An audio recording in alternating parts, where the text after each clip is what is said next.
What's going on, y'all? Shorty Long Gearhead coming back at y'all from Next Life Garage. We're working on big Karen today. Nice big Ford steering wheel in front of my little head. In particular today we're working on the multifunction switch. Over here, turn signals, windshield washers, wipers, emergency signals, flashers, whatever you want to call them. It's a common problem on these F250s, F350s, and Excursions, ranging model year 1999 to really 2005, 2006, when they came up with the 6 liters. All kinds of problems with them. Windshield wipers will quit working, turn signals will quit working, things of that nature. The particular problem I'm dealing with right now is no turn signals.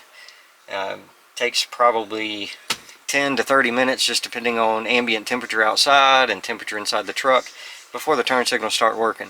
I'm a big turn signal user. I know you guys probably don't care about that, but I like using them, and it's kind of getting on my nerves not being able to use them. I have put 2 Bezos units from Amazon in this thing before, and they haven't lasted very long. I get maybe 8 months to 14 months out of them, and then they go bad. So this time around I've ordered Echlin or Echlin part. Again, I call it Echlin, they call it Echlin, from Napa Auto Parts. Hopefully it'll come from a different factory in China that's maybe got a little better quality control, but they're all probably coming from the same place, to be honest with you. Either way, we're going to get to swapping this thing out again. I know I'm going to learn something because I've forgotten stuff since the last time I did this, and hopefully y'all learn something too. It's an easy project. Do it in your garage, do it in your driveway, under a shade tree, whatever you've got. Take simple hand tools. You will need a Torx bit to get the multifunction switch disconnected from the steering column though. So, but other than that, screwdrivers, flatheads, fingers, that sort of stuff. Get it taken care of. So y'all stick around, I'm gonna get at it. Well, we're underneath the steering column here, and right here is a screw that secures the top half and bottom half together. This is a screw doing the same thing, and this is a screw here. And this little hole, doesn't really look like it goes to anything, is actually the ignition cylinder lock to pull this ignition switch out right here, so that you can separate these halves and take them apart. Basically, I use a punch, and there's a little ball in the cylinder in there that you got to depress and pull out, and I'll show you that little thing once I get it out. And you got to have your key switch in the run position for this, at least on the 250s, 350s, and Excursion. But you're just sticking your ball feeler in there, trying to get a hold of that little ball, and then the cylinder pops out just like so. And this right here is the little ball that we're depressing to get that cylinder out of the switch right there. And it's just a matter of taking the screws out, separating the halves, and we'll get to that now. You want to disconnect your battery on this also before you do that.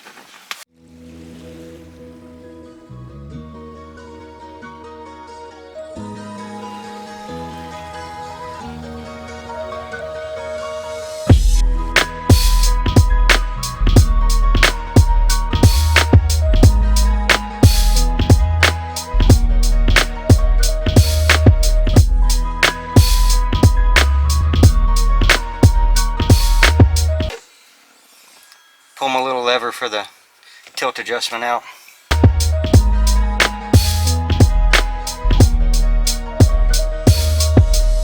There's the bottom half off. See if we can't finagle this top half out of here. Here's the top half off. Everything's still intact. Didn't break anything this time. Once you get into this point,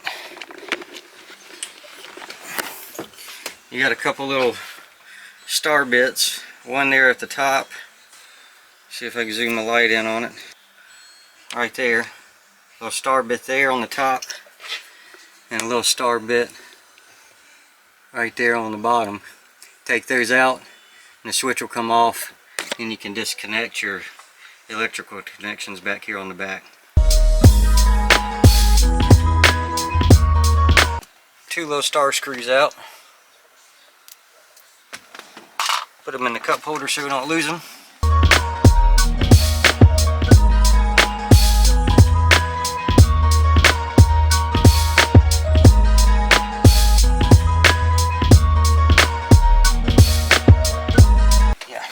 gonna go get a little flathead. Y'all stand by.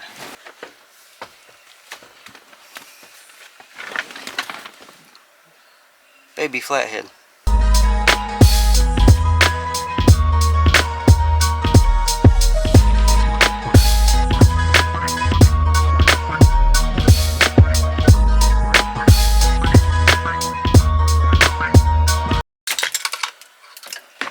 There's one. Dropped my screw bopper.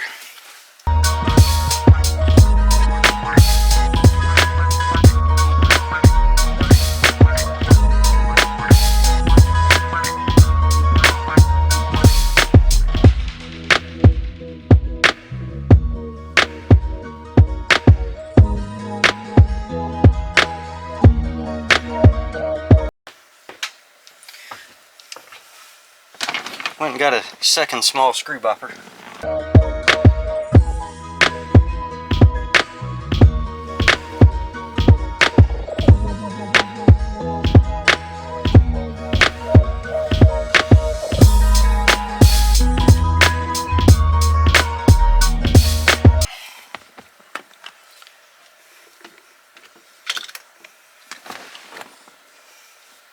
See if we can show y'all what was holding me up.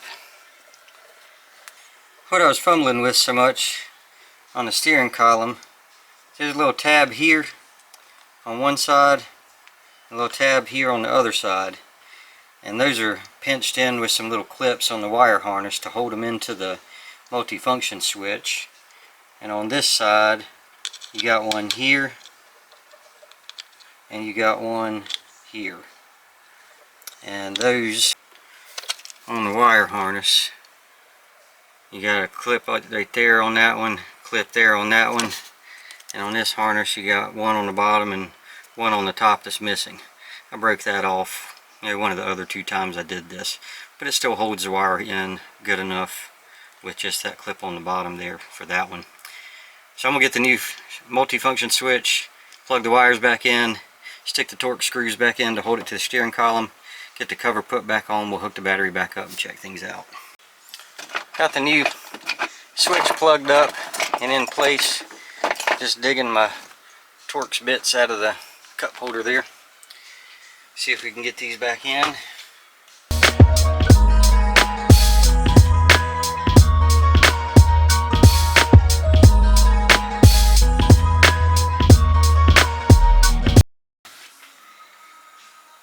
Stick this steering column back together. Hook the battery back up. See if we got turn signals.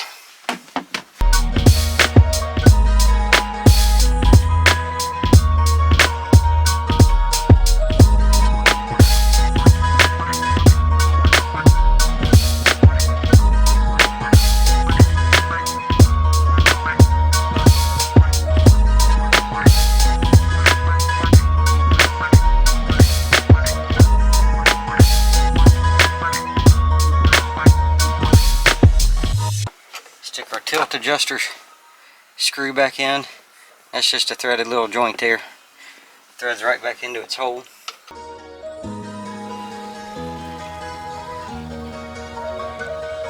And take your ignition cylinder. It's got little splines on the cylinder here.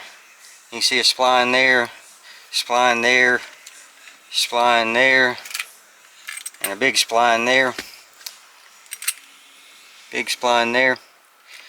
Basically you just line those things up, making sure your ball is down at the bottom.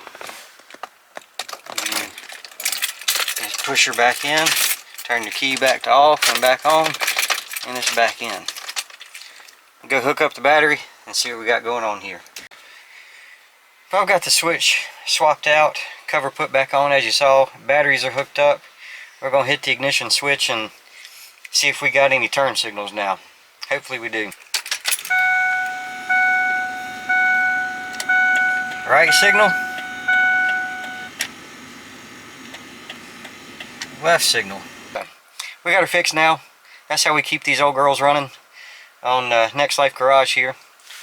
Stick around, stay tuned for more fixes and tricks and tips on how to keep these things running. We are eventually going to get to the up pipes and reinforcing our charge pipes on this thing so that we can maybe put a tuner on it. May not. Don't know yet. Kind of like the way it runs and drives and don't want to mess anything up. I'd like to get my 500,000 to 1,000,000 miles out of this thing. I don't know if you can do that putting one of these tuners on, but for now, till the next episode, Shorty Long telling y'all, be good.